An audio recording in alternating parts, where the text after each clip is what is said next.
The planet Rovan was a crucible of extremes: scalding deserts, oceans of acid, predators that could crack steel with their jaws, and storms that ripped forests from their roots. The Rovanites had evolved there, their bodies dense with armor like scales, hearts that beat with triple redundancy, and minds honed for survival above all. In the known galaxy, the Rovanites were feared and respected.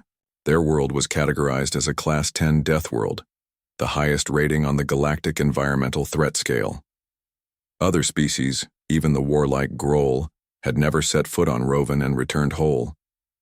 The Galactic Council had declared it off-limits, and the Rovanites wore that declaration as a badge of pride.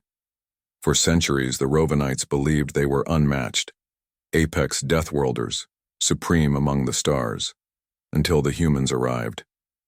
It started as a whisper across trade channels.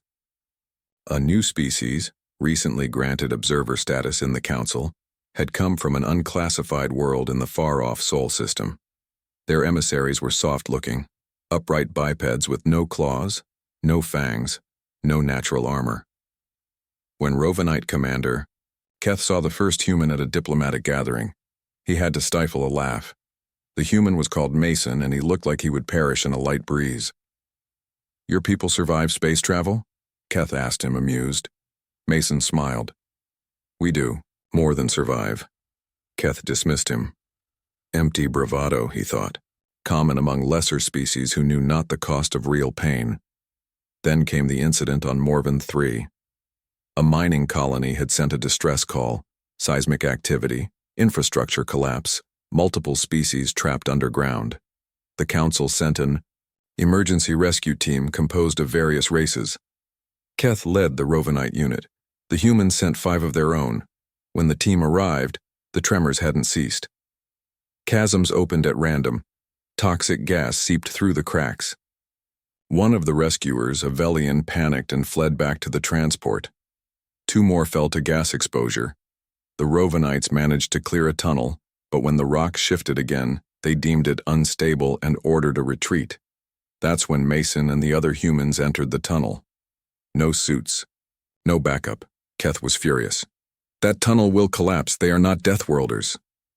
"They know," one of the engineers replied quietly. They went anyway. 2 hours passed. The tunnel caved in. Keth prepared a report to log the loss of 5 foolish humans. Then came a knock at the outer hatch. Mason emerged, face smeared with dust and soot, carrying a wounded miner over his shoulder. 4 more humans followed, dragging survivors on makeshift sleds. All 5 had been exposed to radiation, toxic gas, and debris, but lived. No deaths, no complaints. Mason grinned. "Told you we do more than survive." After that, the Council's eyes turned toward Earth, and Keth's curiosity became obsession. He requested permission to visit Sol. A rare honor for a Rovanite. When he arrived, he was taken to a city called Ironton.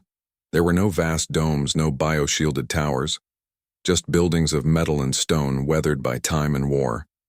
His guide, a human named Drew, showed him photos of Earth's history: fires, floods, wars. Not just survival, but thriving in chaos. "Why would you live like this?" Keth asked. "Because we had no choice," Drew replied. "Our world is hard, but it's home.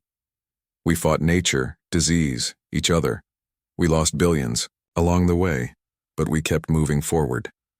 Keth was not easily impressed, but when he saw the forests growing back where once there had been scorched earth, the cities rebuilt on fault lines, and the people smiling through scars, they awakened something in him. Earth was a death world, not by classification, by soul. Dangers were not just physical, they were emotional, social, moral. Humans bore invisible wounds and still pressed on. Rovanites were built to endure. Humans chose to. Keth returned to Rovan with a quiet mind. He no longer laughed when someone spoke of humans. Years later, when the Threx launched an assault on the neutral colony of Karthus, every council member hesitated. The Threx had numbers, ships, a brutal record. Then came a single transmission. "The humans are already there." The council expected diplomacy, or retreat. Instead, the humans held the line. They fought in vacuum-scarred ruins, in freezing trenches, in orbital wreckage. No superweapons, just grit, teamwork, and stubborn will. Keth joined the relief force. He found humans patching up wounded with field-made gear, defending outposts with improvised cannons and singing in the middle of a bombardment. One human, his arm shattered, tied his gun to his shoulder and kept firing. Another ran into enemy, fired to pull a child from the rubble. They didn't fight because they were fearless. They fought because they were afraid, and went anyway. Keth understood now. The Rovanites had believed pain made them strong, but humans embraced pain, and that made them unstoppable.